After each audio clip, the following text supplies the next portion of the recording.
논리와 같이 나눌 은혜의 말씀 계시록 11장입니다.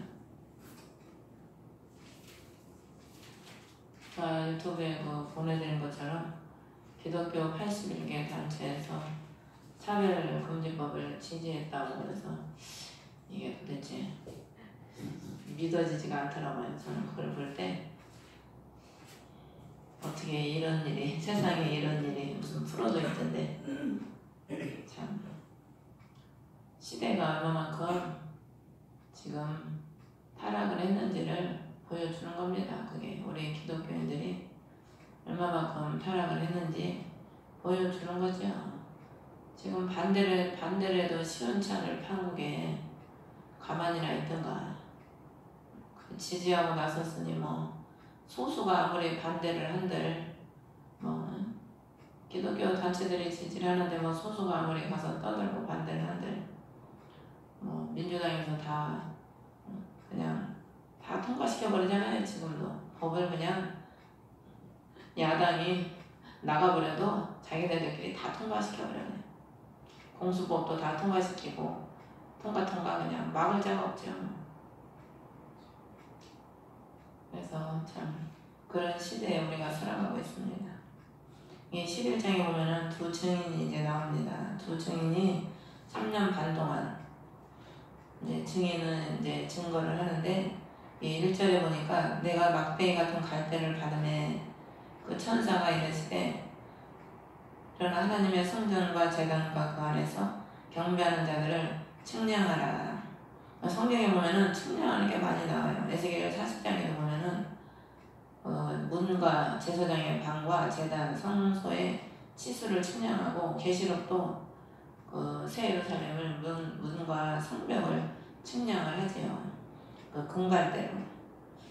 그래서 하나님이 에스겔 40장 3절에도 보면 노새 모습과 같은 사람 하나가 아마존과 측량갈대를 가지고 문에 있더라. 계시록 21장 15절에도 나와 이야기했던 자가 그 도시와 그 도시의 문들과 성벽을 측량하려고 금갈대를 가졌더라. 노새 모습과 같은 사람 하나가 그리스도시지요.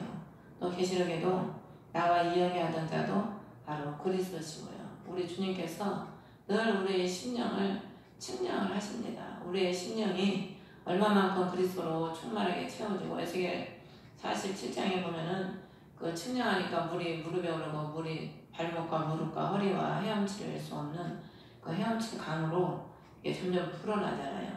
하나님께서는 늘 우리를 측량하셔서 오늘 여기도 보면은 측량하는 이유는 구원 받을 자와 구원받지 못할 자를 갈라내기 위해서 측량을 하는 겁니다. 우리가 측량하는 이유가 뭡니까? 무게를 다루는 것도 다 그 무게를 달아서 얼마를 받을까? 그 얼마를 받을까? 그것 때문에 측량하는 거 아닙니까? 그래서 에스겔 7장에도 보면은 9장 7장이 아니고 그 회개하면서 죄악을 회개하는 그들의 이마에 먹을 쳐주잖아요. 그래서 그들을 가까이 그 도륙하는 살육하는 천사들로 의해서 그들을 가까이 하지 말아라. 주님이 명령을 하시거든요. 하나님이 갈라내시는 거죠. 갈라내는 거죠. 오늘도 어떤 강도사님한테 전화가 와서 그 얘기를 하시는데 자기가 그 목사님 그 복지재단 사회복지하는 그 목사님 밑에 있었는데 자기가 딱 3년을 채우고 이제 오늘 나왔는데 그 3년 동안 누누이 그렇게 하나님이 자기한테 그 목사님을 깨닫게 하려고 그렇게 바른 소리를 계속 하게 하는데도 깨닫지를 못하고 그렇게 그 세속적인 걸 못 버리고 그렇게 하더라는 거예요. 그러니까 하나님이 자기가 나오니까 자기보다 더한 사람을 붙여놓더래. 자기가 그걸 보고 나오는 마음이 무겁더라는 거죠. 그리고 자식이 안 되고 점점 더 일이 꼬이고 더 힘든 일이 닥친다는 거예요. 그러면 자기는 이제 안타깝다는 거죠. 그런 걸 보고 겪으면 빨리 하나님의 뜻을 깨닫고 회개하고 주님께 부르짖어야 되는데 그 옆에서 다 보니까 알잖아요. 그 복지 그거 하면서 인간의 방법을 쓰고 눈 가림을 하고 돈을 속여서 받아내고 그런 것들을 사무실에서 같이 일하니까 다 보잖아요. 그러니까 그런 게 너무 안타깝다는 거죠. 그래서 하나님이 너는 그러더래요. 위로하시느라고 너는 할 만큼 했다. 내가 너를 통해서 그에게 말을 했는데 그 그가 못 깨달은 거는 그 사람 책임이지 뭐 이 강도사님 책임은 아니잖아요. 그래서 에스겔에게 주님이 네가 전화해서 그 사람을 돌이키면은 괜찮지만은 너한테 핏값을 안 찾지만 네가 얘기를 안 하면 너한테 핏값은 찾겠지만 네가 얘기를 했는데도 불구하고 그가 돌이키지 않으면 그 핏값은 그 사람이 받는다. 하나님은 우리를 사랑하시기 때문에 계속해서 말씀을 하시죠. 누구를 통해서라도 계속해서 말씀하시고 환경을 통해서라도 치셔서 깨달아서 돌이키게 하시고 계속 살아있는 동안에는 계속 하나님 말씀하시는데도 불구하고 우리가 돌이키지 않고 하나님께로 행하지 않으면 결국에는 2절에 보면 성전 밖에 있는 뜰은 내버려 두고 측량하지 말라. 그것을 이방인들에게 주었은즉 그들이 거룩한 도시를 42달 동안 발로 짓밟으리라. 마당은 아예 측량할 필요도 없다는 거예요. 마당은. 이사야 1장 12절에 보면은 너희가 내게 고의로 오니 너희가 단지 내 뜰을 밟을 뿐이다. 에스겔 9장 6절 7절에 보면 하나님이 그 이스라엘을 멸망시킬 때 남유다를 치실 때 늙은 자나 젊은 자나 노인이나 여자나 남자나 어린아이나 여자들 다 하나님이 치라는 거예요. 그러면서 내 성소에부터 시작하라는 거예요. 성소에서부터. 이스라엘 백성을 징계하시는데 어디서부터 징계를 하냐? 성소에서부터. 성소에서부터 징계를 하는데 성소에서부터 누구부터 징계를 하냐? 장로들, 원로들. 신앙생활을 가장 오래 했다고 하면서도 바리새인처럼 서기관들처럼 율법을 배워서 그렇게 신앙생활하는 종교인이죠. 종교인. 그야말로. 그런 자들부터 하나님이 죽이기 시작하더라. 그분께서 그들에게 계시되 그들을 그 집을 더럽히고 그 뜰을 죽임 당한 자들로 채워라. 그 집이 주님의 집이잖아요. 그래서 그 주님의 뜰이 뭐 하는 곳입니까? 뜰이 짐승을 잡아서 각을 떠서 태우는 곳이 뜰이거든요. 그 뜰에 그 시체를 채우라는 거예요.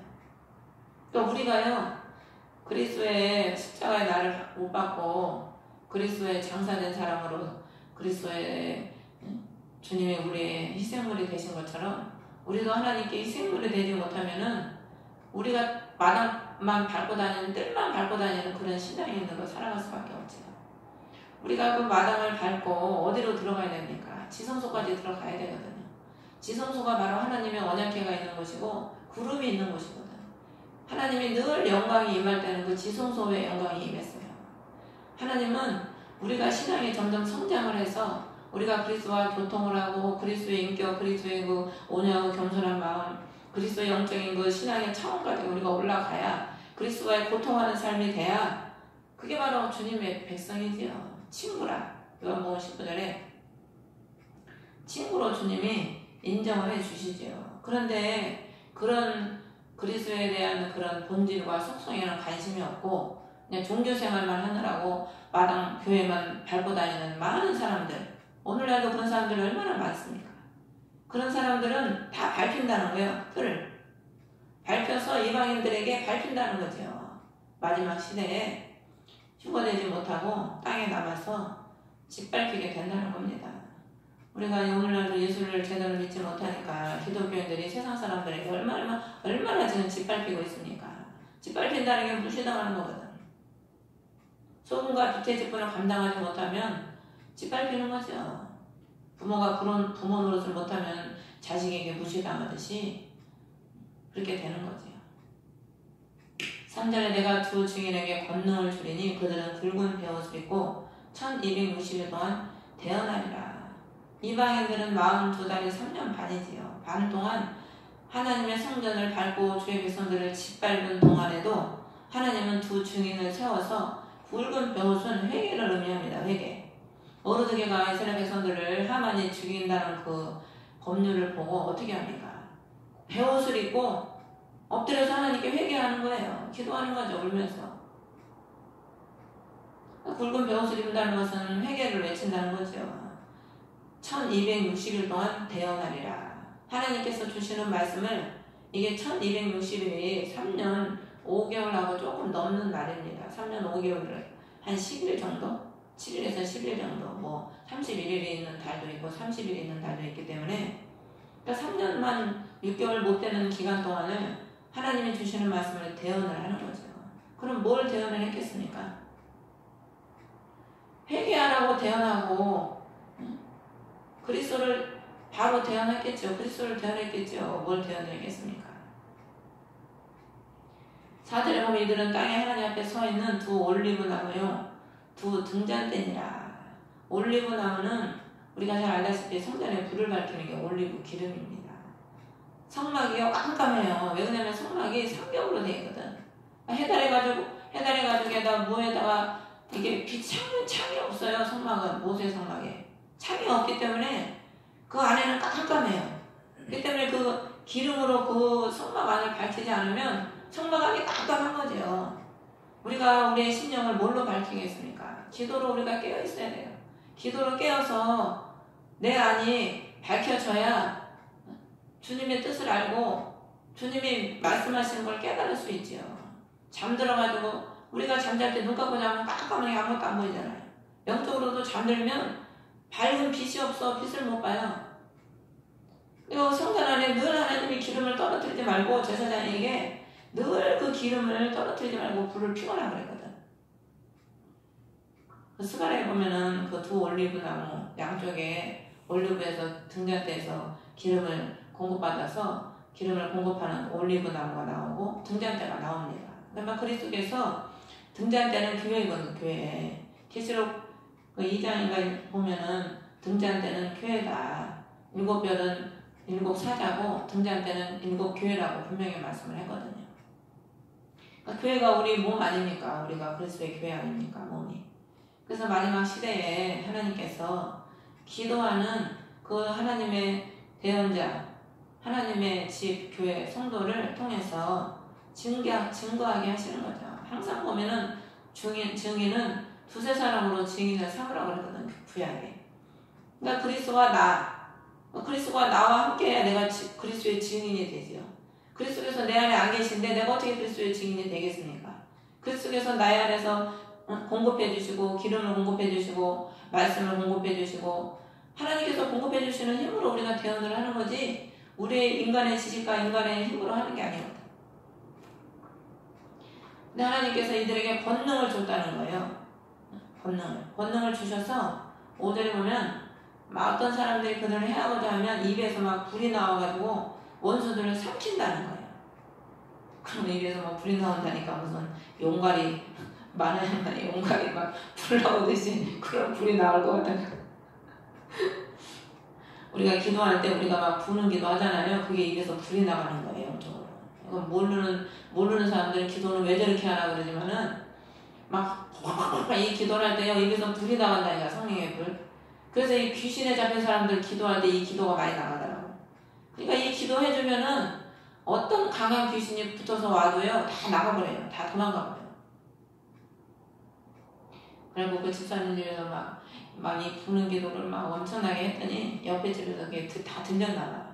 우리가 왔다 가고 나서는 그 옆에 집 아줌마가 그 집사님만 보면 방으로 집으로 문으로 도망가 들어가 버리더니 저희는 보면은 인사하고 그랬는데 우리가 실망하고서 그 뒤로는 보기만 하면 무슨 그냥 놀래가지고 막 안으로 들어가 버리더래요. 그 남편한테 그 얘기를 했더니 웃으면서 세기는 셌나 보지. 셌지 그랬다. 그러니까 하나님이 그 성령의 권능을 주셔서 모든 원수들을 다 이기는 거죠. 삼킨다는 것은 이긴다는 그런 의미거든. 그리고 원수들을 어떤 사람이 그들을 해하고자 하면 반드시 이런 식으로 죽임을 당하리라. 누가 하나님의 대언자를 해하려고 하겠습니까? 사람이 그 사람 해하려고 하겠어요? 무슨 원한이 있다고. 사단이 잡히면은 하나님의 사람을 죽이려고 하는 거예요. 그러니까 사단에 잡히니까 죽이려고 하는 거니까 사단에 잡힌 자가 그런 식으로 하나님의 대언자를 죽이려고 하니까 죽임을 당하는 거죠. 또한 이들이 하늘을 닫는 권능을 가지고 대언하는 날들에 비가 내리지 않게 한다는 거예요. 물들에 대한 권능을 가지고 있어서 피를 변하게 하고 언제든지 모든 재앙으로 땅을 치리로다. 막 불을 끌어내리고 물을 피로 변하고 비가 내리지 않게 하고 누구 같아요? 구약의 엘리야. 하늘에서 불을 끌어내서 50명을 태워 죽이잖아요. 50명을 두 번씩.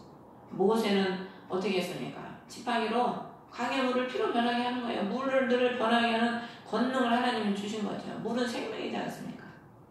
그러니까 생명을 비가 내리지 않게 한다는 것은 그들에게 하나님이 은혜를 내리지 않는 거예요. 우리가 하나님을 대접하잖아요. 하나님의 은혜를 안 내려줘요.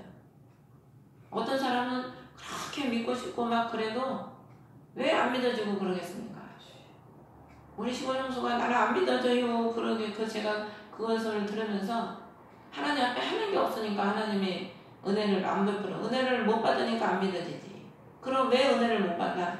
하나님께 해는 게 없으니까 은혜를 못 받는 거예요. 얘기를 들어보면 우리 어머니는 돈만 생기면은 명절 때 목사님 떡값 드리라고 그 노인네가 뭐 돈이 뭐 얼마나 있겠습니까? 자식들이 좀 얼마나 주겠어. 감사원도 10,000원 안 해요. 그 노인네가 항상 30,000원. 우리 어머니는 감사원도 항상 30,000원씩. 시골 노인네들 그렇게 하는 분들 많지 않습니다. 명절 때 되면 돈만 생기면 꼭 목사님 맛있는 거 사드리라고 살짝 가갖고 드리고, 농사지면 항상 좋은 거, 농사져서 좋은 거 먼저 목사님 갖다 드리고, 그렇게 섬기시더라고 우리 어머니는. 근데 우리 형님은 어머니가 갖다 드리는 게 못마땅해. 아까운 거야. 그냥 바로 저렇게 교회에다 갖다 주냐, 갖다 바치고 갖다 주나. 그러니까 은혜를 못 입는 거예요. 하나님께는 자꾸 드리고 가난한 자를 자꾸 돕고 은혜를 베풀어야 내게 은혜가 오는 건데, 그냥 인색해가지고 베풀 줄 모르고, 어떤 사람은 썩어 나자빠져도 집구석에 막 감자나 이런 것들이 썩어 나자빠져도 줄 줄을 모르더라고. 그러니 무슨 은혜를 입겠습니까? 은혜를 못 입지요. 하나님이 항상 보면은 드려질 때 그 드려진 거에서 불로 하나님은 흠양하시고, 제사에 안 드려지고 제사 드리는 게 어디 있습니까? 제사는 반드시 예물이 있어야 제사가 성립이 되는 거거든요. 우리가 제물이 되려면 어떻게 되겠습니까? 우리를 주님께 전폭적으로 주님께 드려야 돼요. 내려놓고 맡기고 주님께 드리는 삶을 살아야 우리 주님이 우리를 흠양하시고 우리를 제물 삼으시고 우리를 통해서 역사하시는 거죠. 실제로 보면 그들이 자기들의 증언을 마칠 때 바다 건너 그들로부터 올라오는 짐승이, 이 9장 1절에 보면 바다 건너 구덩이 열리잖아요. 열쇠를 그 짐승 받아서, 바다 건너 구덩이에서 열쇠가 받아서 그걸 여니까 메뚜기가 올라오고 연기가 처음에 올라와서 사람을 괴롭혔잖아요. 나팔제한테. 11장 7절에는 바다 건너 구덩이에서 이제 짐승이 올라오는 거야. 이 짐승이 올라온다는 이 의미는 이제 본격적으로 적그리스도의 시대가 도래한다는 걸 예표하는 겁니다. 짐승이 사단이죠, 사단. 이 짐승이라는 말이, 표현이 이제 여기서 참 나오는데, 이 바다 건너 구덩이에서 이제 짐승이 올라온다는 것은 이제 사단이 이 땅을 지배하기 위해서 이제 올라오는 것을 지금 예표하는 거예요. 올라와서 대적하고 전쟁을 일으켜서 그들을 이기고 죽인다.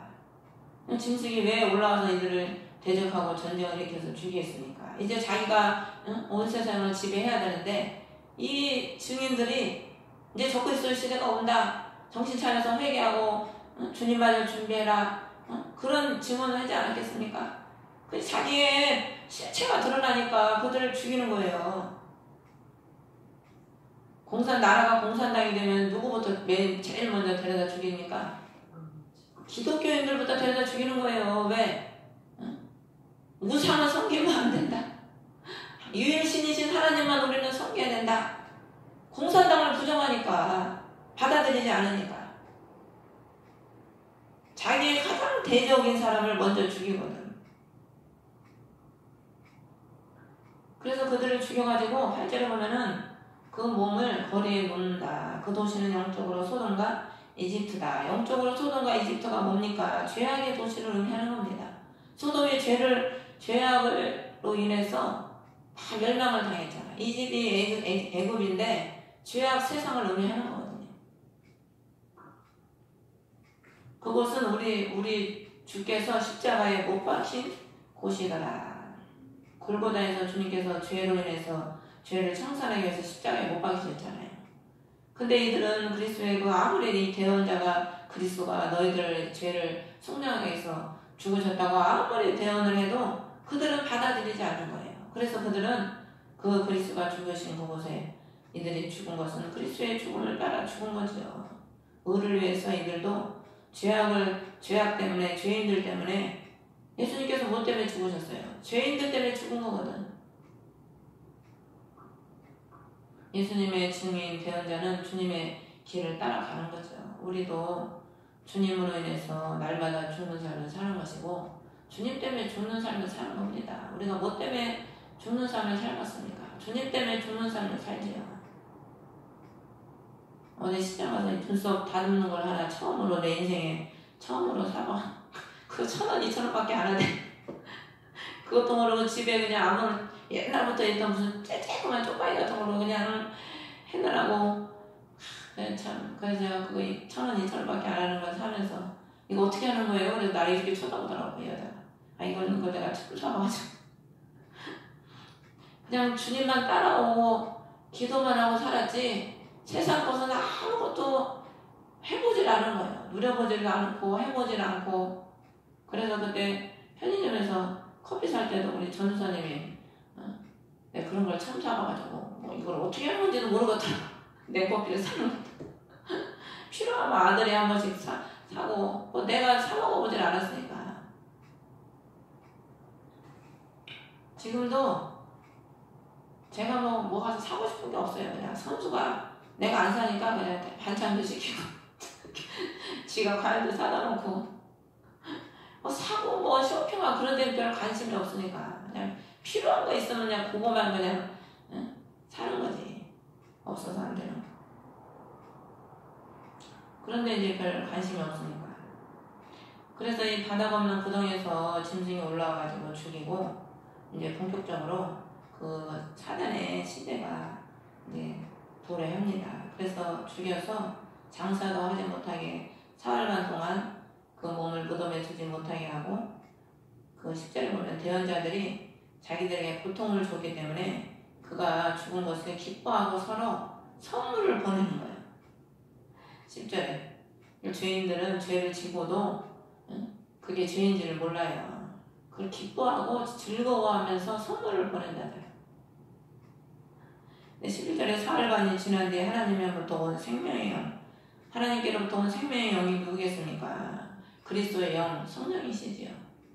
그 성령이 그들에게 들어가니까 그들이 다시 살아 일어나는 거예요. 죽은 자가 무덤에서 그리스도께서 오실 때, 재림하실 때 그 땅에 죽어서 묻어있던 자도 무덤이 열리고 살아나서 무덤에서 나오잖아요. 예수님께서 부활하실 때 무덤에서 직접 죽었다가 살아나온 사람들도 있잖아요. 성경이 그걸 증거하잖아요. 그래서 11절에는 그들이 하늘로부터 자기들에게 이리로 올라오라 하고 말씀하시는 큰 음성을 듣고 구름 속에서 하늘로 올라가니 그들의 원수들이 그들을 바라보더라.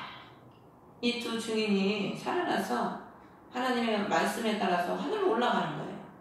이게 휴거가 이제 일어날 것을 예표하는 거죠. 바로 13절에 그 시간에 큰 지진이 나서 도시의 10분의 1이 무너지고 지진으로 사람들 중에 7,000명이 죽었더라. 기뻐하고 서로 즐거워하면서 선물을 보냈던 이 지진으로 그렇게 기뻐하고 즐거워했던 사람들도 아마 죽은 사람이 많을 겁니다. 그 남은 자들은 그래도 그것 중에서 살아남은 자들은 하나님께 영광을 돌렸다. 14절에 둘째 화는 지나갔으나 보라 셋째 화가 속히 임하는도다.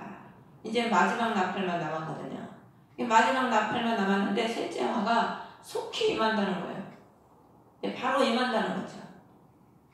그리고 나서 이제 일곱째 나팔이 드디어 이제 불려집니다. 15절에 일곱째 천사가 나팔을 불매 하늘에 큰 음성이 있어 이 세상 왕국들이 우리 주와 그분의 그리스도의 왕국이 되었고 될 것이라는 게 아니고 되었다는 거예요. 그분께서 영원토록 통치하시리로다 하니 일곱째 천사가 나팔을 불 때 되었다는 거예요. 세상의 모든 하나님의 백성들이 하나님의 왕국들이거든. 그들이 그리스도의 왕국이 되었다는 거예요. 이게 뭘 의미하냐면은 고린도전서 15장 51절에 보면 보라 내가 너희에게 한 가지 신비를 보이노니 우리가 다 잠자지 아니하고 마지막 나팔에 소리가 날 때 눈 깜짝할 사이에 순식간에 다 변화되리라. 마지막 나팔이 불려질 때 눈 깜짝할 사이에 순식간에 휴거가 된다는 거예요. 그러니까 지금 이 일곱째 천사가 나팔을 불 때 큰 음성들이 있다는 것은 일곱째 천사가 나팔을 불 때 눈 깜짝할 사이에 우리들이 휴거 그 이마에 임받은 자들, 휴거가 될 백성들이 이때 다 휴거가 된 거예요. 휴거가 돼서 그 휴거된 백성들이 하늘의 큰 음성들이라는 게 그 휴거된 백성들의 음성을 의미하는 겁니다. 그래서 그리스도의 왕국이 이제 되었다는 거예요. 그래서 그분께서 그들을 영원히 통치하시는 거죠. 우리 하나님의 휴거된 백성들을 영원히 우리가 그리스도의 통치를 받는 거죠. 이제 하늘에 올라가서. 16절에 하나님께서 자기 자리에 앉아있던 24장로가 엎드려 얼굴 내어 하나님께 경배하며 오 주 하나님 전능자 지금도 계시고 전에도 계셨으며 앞으로 오실 주께 우리가 감사를 드리면 주께서 친히 주의 큰 권능을 취하시고 통치하셨기 때문이다. 주의 백성들을 그 권능으로 전에도 통치하셨고 지금도 통치하시고 앞으로 오실 주께서 그들을 다 통치하신다는 거죠. 구원받은 백성들은 그분의 통치를 받고 18절에는 남은 백성들은 이제 구원받지 못한 땅에 남아있는 그 백성들은 분노함에 주의 진노가 이르렀고 죽은 자들의 때가 이르렀으니 이것은 그들이 심판을 받게 하려 하시며 살지 못하고 영원히 죽은 자들 몸은 살아있으나 죽은 자로다. 그리스도를 믿지 않는 자들은 다 죽은 자들이잖아요. 이 죽은 자들은 이제 때가 이르렀다는 거예요. 어떤 때? 심판을 받을 때가 이르렀다는 겁니다. 주께서 주의 종 대언 자들과 성도들과 또 작은 자든지 큰 자든지 주의 이름을 두려워하는 자들에게 보상을 주려 하심이며 또 땅을 멸하는 자들을 멸하려 하심이니라. 하나님께서 작든 크든 그리스도를 믿는 백성들에게는 구원하셔서 보상을 주시고 믿지 않는 자들은 땅을 멸하는 자, 심령을 멸하는 자는 다 하나님께서 심판하시는 그날이 이제 도달했다는 거죠. 그래서 19절에 보면 하늘에 있는 하나님의 성전이 열렸는데 그분의 성전 안에 그분의 상속 언약궤가 보이며 또 번개들과 음성들과 천둥들과 지진과 큰 우박이 있더라. 이제 하나님의 성전이 열리는 게 비밀이 열리는 거죠. 비밀이. 이제 일곱 나팔 마지막 나팔에 우리가 10장에도 7절에 보면 일곱째 천사가 음성을 내는 날들에 그 나팔을 부르기 시작할 때 하나님의 신비가 자신의 종 대언자들에게 밝히 드러내는 것이 이루어지리라. 그러니까 하나님의 약속의 구원의 말씀이 일곱째 나팔 때 다 이루어지는 겁니다. 그 휴거가 이루어지기 때문에 그 비밀이 다 열려진 거죠. 이제 성전이 열려져서 열렸는데 그분의 계가 상속 언약궤가 보였다는 것은 이제 하나님의 비밀이 다 이루어지고 하나님의 말씀이 다 이제 열려서 우리들에게 다 이루어졌다는 거죠. 그래서 하나님의 백성들은 이때 구원받은 백성들은 이제 더 이상 이 땅에서 누릴 복락이 없어. 이제 이 땅하고는 안녕이지 안녕. 이 땅에서는 이별이기 때문에 이 땅에서 뭐 더 이상 우리가 뭐 하나님 말씀을 볼 필요도 없고 아까도 우리 선생님이 얘기한 것처럼 주님 오셔서 하늘나라 가면 우리가 기도할 필요가 있습니까? 성경 볼 필요가 있습니까? 볼 필요가 없어.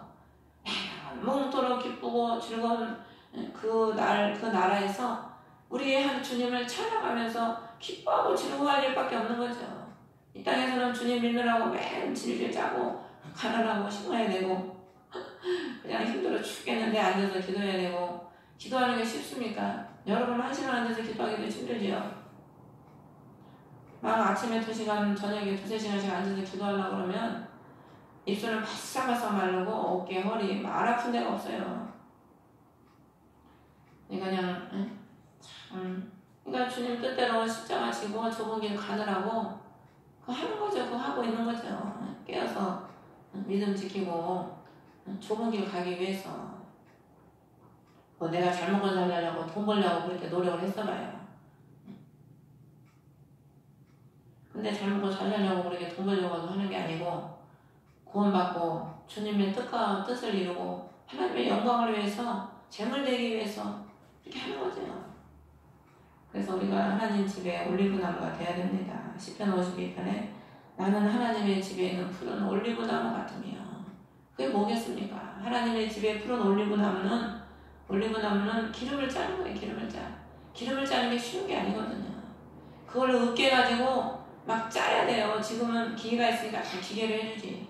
옛날에는 다 수작업을 해야 되거든. 그러니까 매일 그걸 짜가지고 잘라니 얼마나 힘들겠습니까?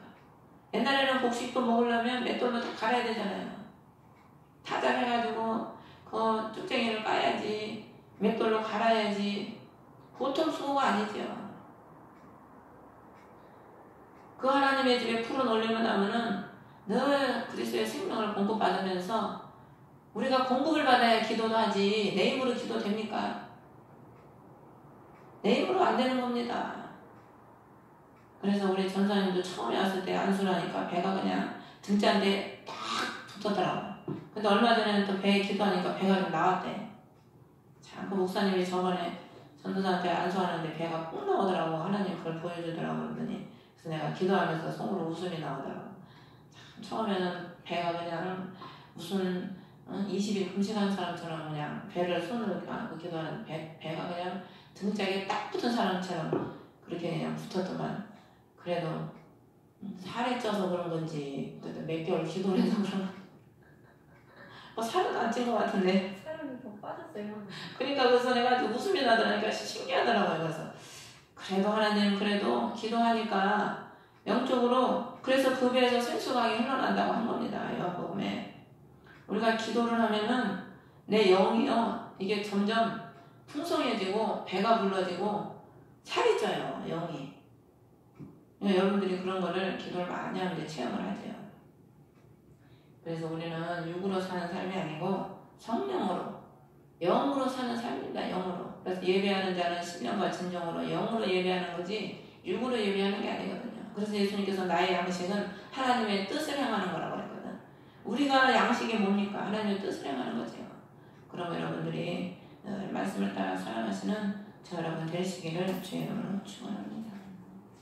하늘에 계신 우리 아버지 이름이 거룩히 여김을 받으시옵소서.